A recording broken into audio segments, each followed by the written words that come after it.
Chapter 53. That year, spring came to the Puget Sound country as it frequently does, like a bridesmaid climbing a greased pole. After a gradual, precarious ascent, spring, in a triumph of frills and blooms and body heat, would seem to have finally arrived, only to suddenly slide down into the mud again, leaving winter's wet flag flapping stiffly and singularly at the top of the seasonal staff. Then, girlish bosom heaving, spring would shinny slowly back up the pole. When Lee Cherie took to bed with her hangover, spring was riding high. She arose 2 days later to an unseasonal frost. It had numbed the bejeepers out of the insects and buds. It had thrown the fear of February into batteries and birds. So inanimate was Prince Charming that Lee Cherie believed him deceased, although, when the first sunbeam to drill through the window frost caused his flipper to twitch, she sat at the terrarium in front of an open oven and watched as he stoically revived.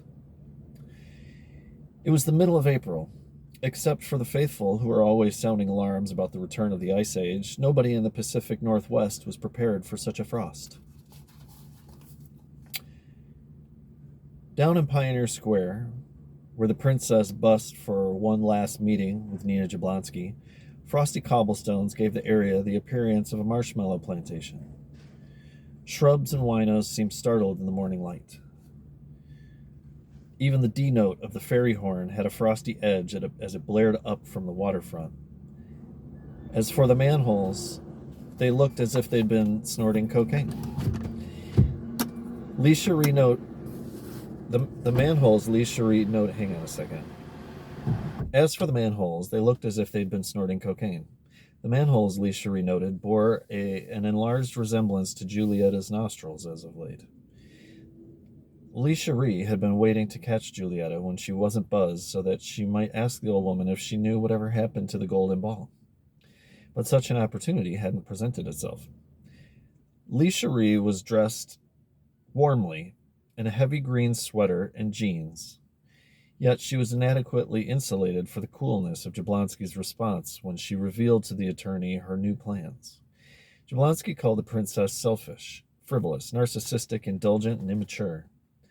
The monarchy of Mu was a half-assed idea, said Jablonski. It would have never worked because all those dethroned kings and deposed duchesses own chunks of the big corporations whose excessive profits are threatened by a clean, healthy environment. It'd never work, but at least it was a move in the right direction.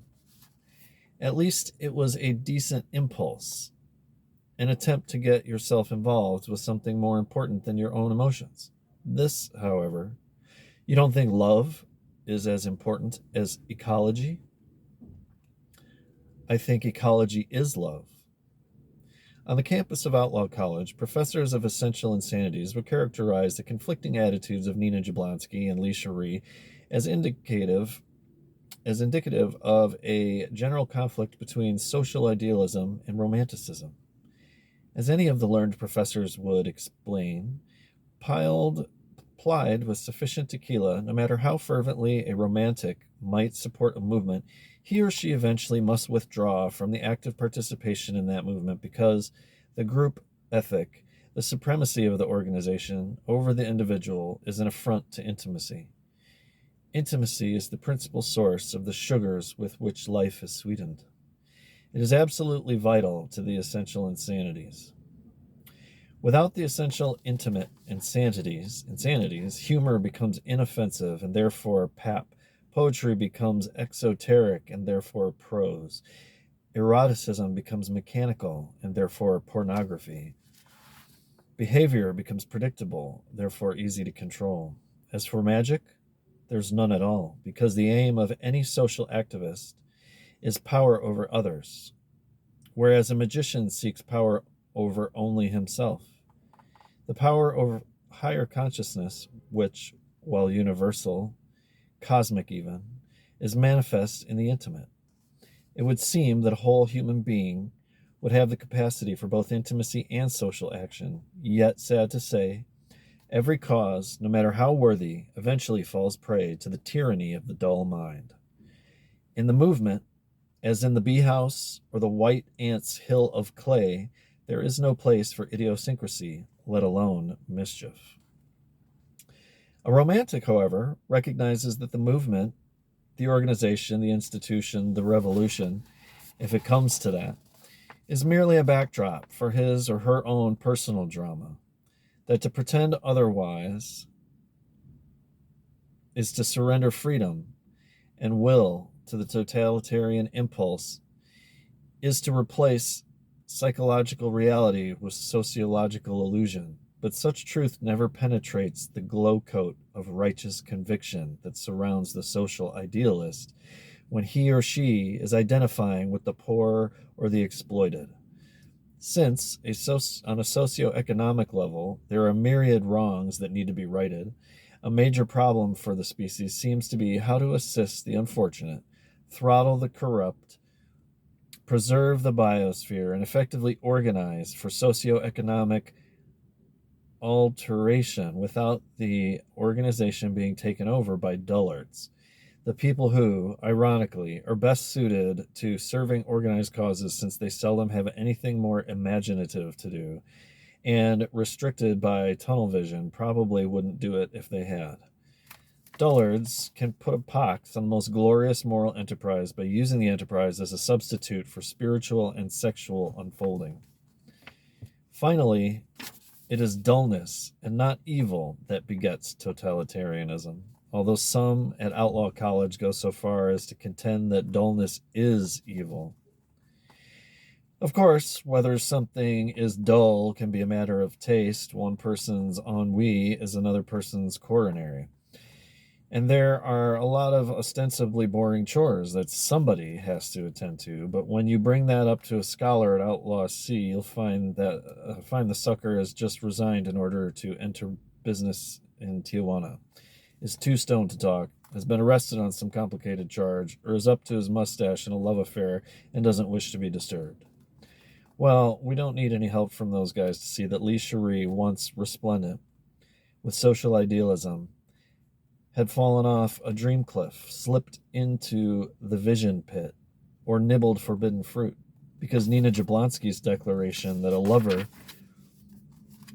is one who first of all loves the earth simply didn't move her.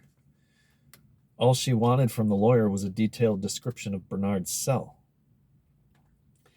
It's small, but big enough to stretch his legs in so they don't have to take him out for exercise.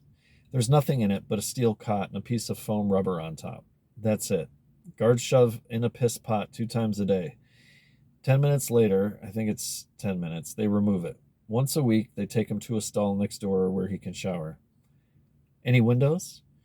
One tiny one with bars on it, up near the ceiling. It lets in a little daylight, but you can't see out of it. Electric lighting? A single bulb in the ceiling, far too high to reach. What wattage? How the hell would I know? I guess 40. The princess smiled mysteriously. She remembered that Bernard had told her that the light of a full moon was equivalent to a 40-watt bulb at 15 feet. Anything else?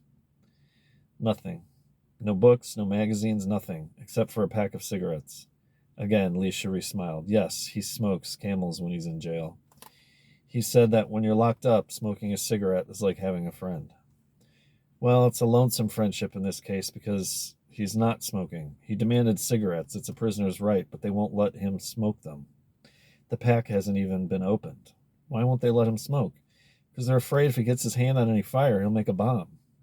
Out of what? A cot? Foam rubber? His clothes? A pack of cigarettes? Listen, sister, your lover has a reputation. They say that son of a bitch can make a bomb out of anything.